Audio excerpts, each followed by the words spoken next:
In today's video, I want to show you exactly how I made these vintage looking Valentine ornaments.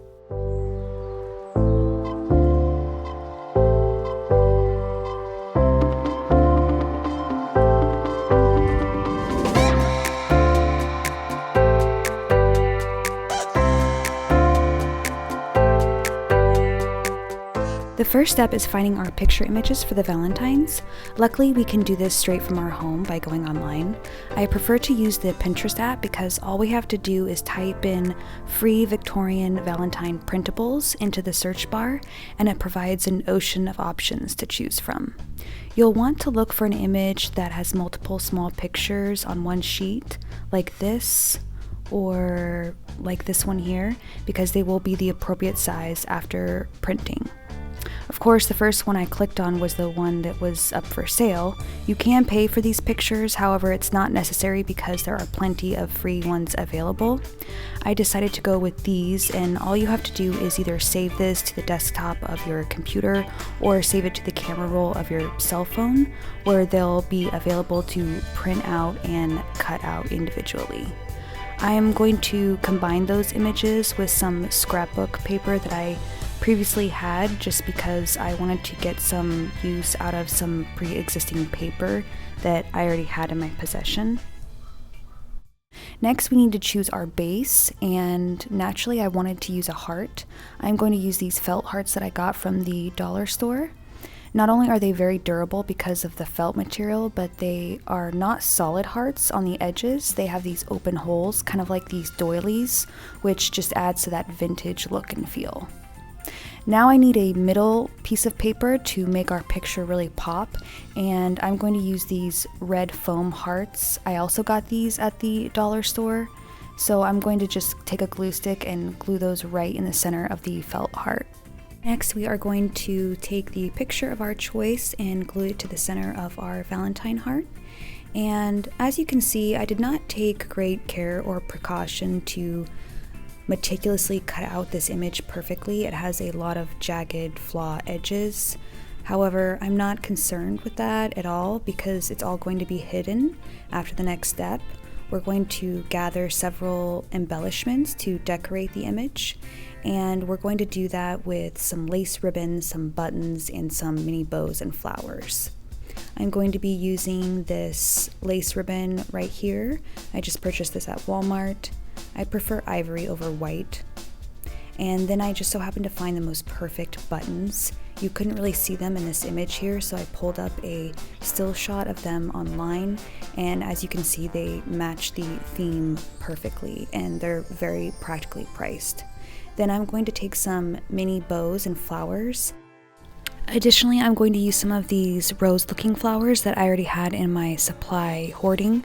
If you can't find any that look like this, you could just go to the dollar store and use some of these small pieces from some apple cinnamon or vanilla potpourri. This is just a supply hack that I often use as a great substitute for any kind of flowers. And now we are ready to decorate. We're going to take the bows first, and I'm just going to take my glue gun and place a few bows around this edge of this picture right here. I don't want to burn my fingers, so I'm going to use my pliers to lay them on top of that hot glue.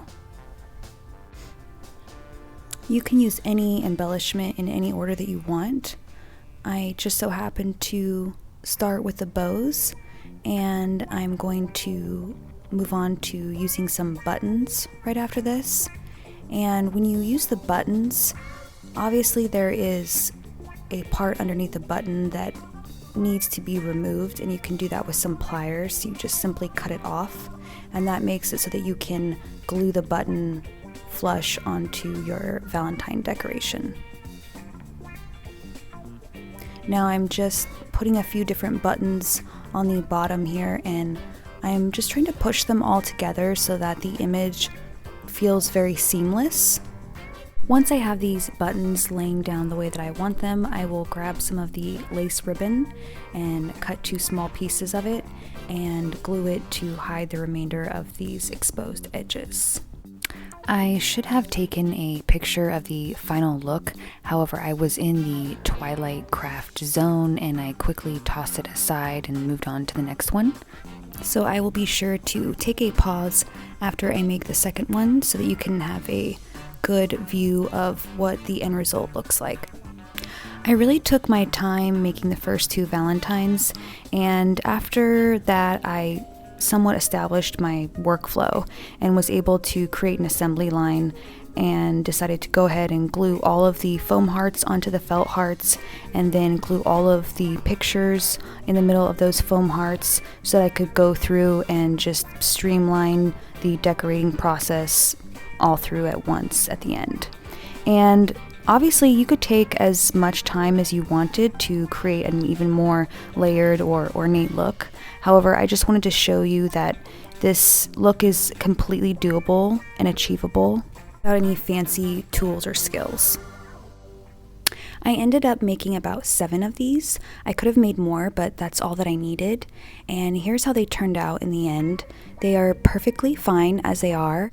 However, I need these to be extraordinary, so I'm going to take some jewelry brooches, and jewelry brooches are expensive, but if you buy them in bulk, you can get a really good deal. I bought these in a 24 pack, and I got them for $24.99, and I know that sounds like a lot of money, but it actually breaks down to where these are only $1 a piece, which is actually a really great deal. Brooches are usually anywhere from $5 to $10 a piece when you buy them individually, so this just happens to be a really great investment for me for the future because I plan on getting a lot of mileage out of them and reusing them over and over again for future craft projects.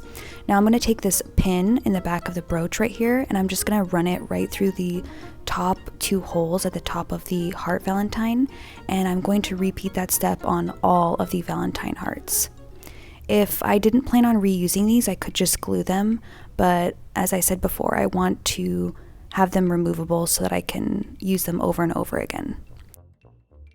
As you can see, the brooches really finalize the entire look, adding that extra classy, elegant, regal glamour.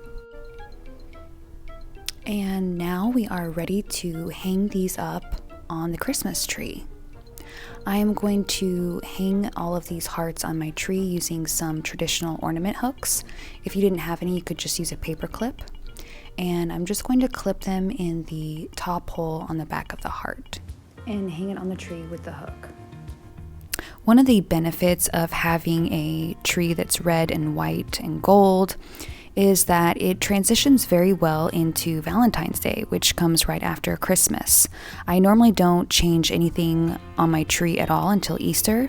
However, this year I decided it was time to give the tree its own Valentine ornaments, and when I saw what was available at the stores, they were all really cheesy plastic hearts that weren't going to match the aesthetic on my tree.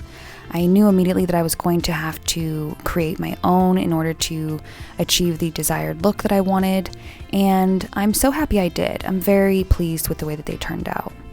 Thank you so much for watching.